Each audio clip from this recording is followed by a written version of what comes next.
Hello everyone, Mike here at Welling Watches and welcome to the video, and this is hopefully the first video in a series of videos where I'm going to share with you guys and girls out there some of the watches from my own personal collection. Now this isn't going to be a series of videos reviewing watches per se, but it's more just a fun series of videos taking a look at some of the watches that I use and wear on a daily basis. Some of them I collect and never actually wear because I just want to keep them nice and pristine, but it is all just a little bit of fun taking a look at some of the personal watches that I own and use. And in today's video we're going to be taking a look at one of the watches that I wear most often, if not nearly every day, and that is my Seiko Urchin. And this would be considered a beater watch, a watch that you can wear all day long, every day, 7 days a week, and it will just keep chugging along. Now the zoom in a little bit here. The actual reference from Seiko for this model watch is the SNZF17K1, but it's more fondly known as the Seiko Urchin, or known as the Bond on a Budget Seiko. And it's probably called that because it quite closely resembles a famous Rolex Submariner watch in its design, which is fairly evident to see. So I purchased this watch probably 18 months to 2 years ago, and I've worn it pretty much solidly ever since then, and I've had absolutely no problem with it whatsoever. It's been a truly superb watch, and you can still buy these now. You might not be able to buy it on this specific bracelet anymore, but you can get them with NATO straps and other kinds of straps online. creationwatches.com. I'll try and add a link in the description to that. I'm pretty sure they still sell these and ship these from Hong Kong. So you can still get this this model watch nowadays. Prices do vary. When I purchased this I paid about £100 UK, and it has been truly superb value, and I dare say this will probably keep going for another 15-20 years if not longer. But yeah, it's been a truly superb watch. Specs wise, the casing and the bracelet are stainless steel. I think it's probably a 316 surgical steel for the bracelet and the casing. The links on the bracelet are solid steel rather than folded metal, which is quite nice to see on a watch of this price, because you normally pay quite a bit more for a watch with solid links. However, the end links aren't solid, they are folded metal and secured with a double flange strap pin, which is a little bit of a letdown considering they've used solid steel links, but at the end of the day they're trying to cut corners and save a bit of money and keep the cost of the watch down. But I've had absolutely no problems with the end links or the strap pins, haven't needed to change them at all. So it's a nice bracelet, it's very simple, very straightforward, and it does the job. Now the clasp is a Seiko safety clasp, so you unlock that and depress the springs and the clasp opens up. So you can see that it's a press folded metal clasp, which is again another money saving area on the watch, but it's a very effective clasp. It does what it's supposed to do. It does keep the watch very secure on the wrist, and I've not had a problem with it to be honest, so there was no reason to change it for anything else. So that just clicks down and that folds over and secures it nice and tight. And quite often people will avoid buying a watch with a steel bracelet like this because they think it's going to pinch the hairs on their wrist and it's going to hurt them. And I've had absolutely no problems with the bracelet on this watch. It hasn't plucked me like a chicken, not even once. So it's a very comfortable bracelet for the watch. It has some weight to it, but you don't really feel that on the wrist, so it's not a problem. The bezel here is very simple and straightforward. It's a unidirectional 120 click bezel. If we rotate that,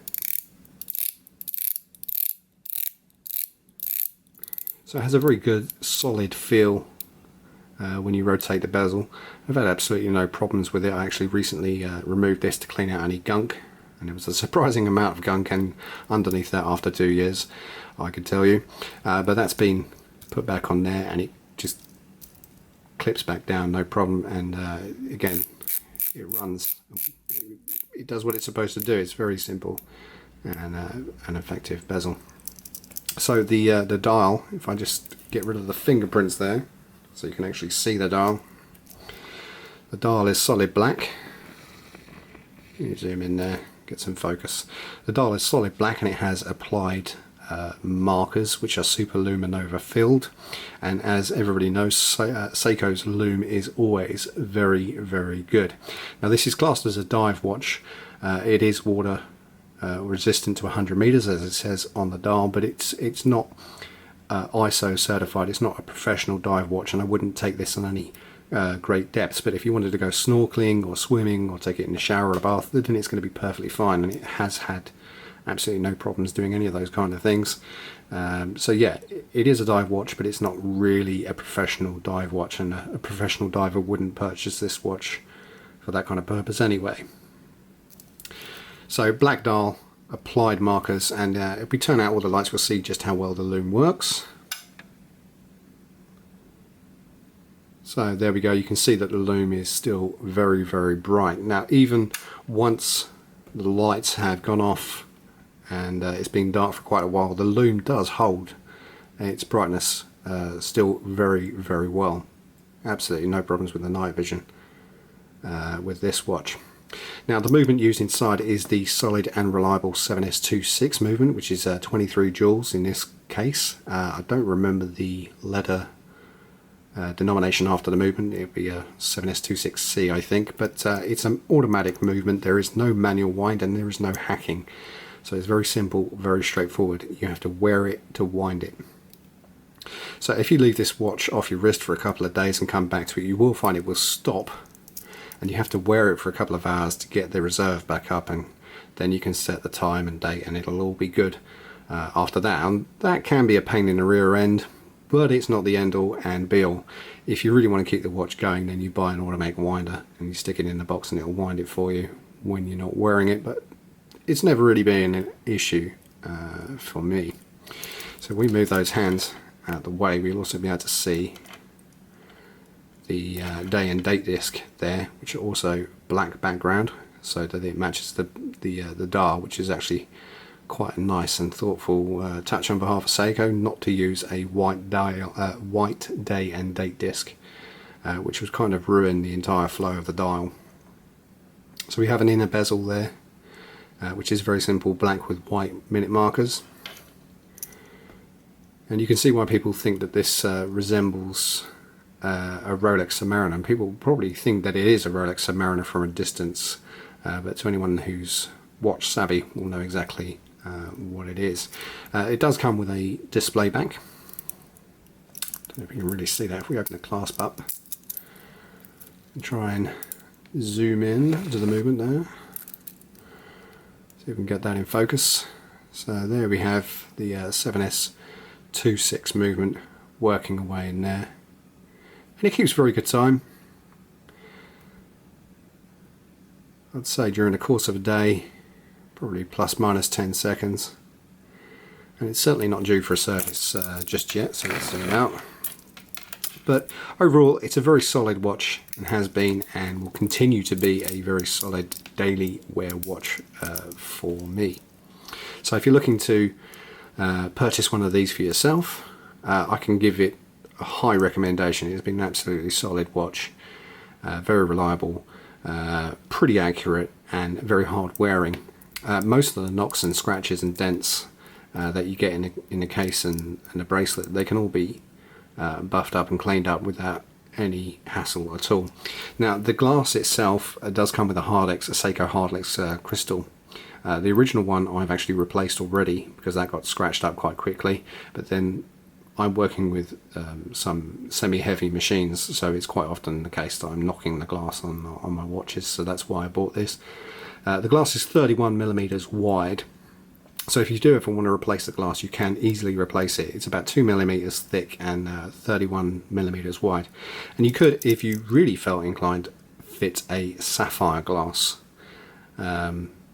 which will help resist against the scratches. And if you get the anti-reflective coating sapphire glasses, which are available then you can add a nice blue or yellow or green or red touch to the glass, which will probably finish it off quite nicely. Now lastly but not least, if bracelets aren't your thing with this kind of watch, then you can easily take the bracelet off, fit in some nice strong spring bars and wear it on a NATO strap. It actually works really well on a NATO strap as well, so you're not fixed to this bracelet. But to be honest, the bracelet is that comfortable, that hard wearing, you probably won't even need to change it. But you can if you want to. So this watch has been truly a solid piece for me, and I will leave you with a close-up, and hopefully in the next video I'll have something a little bit more special, a little bit nicer for you guys and girls to watch. But until then, take care and see you again soon.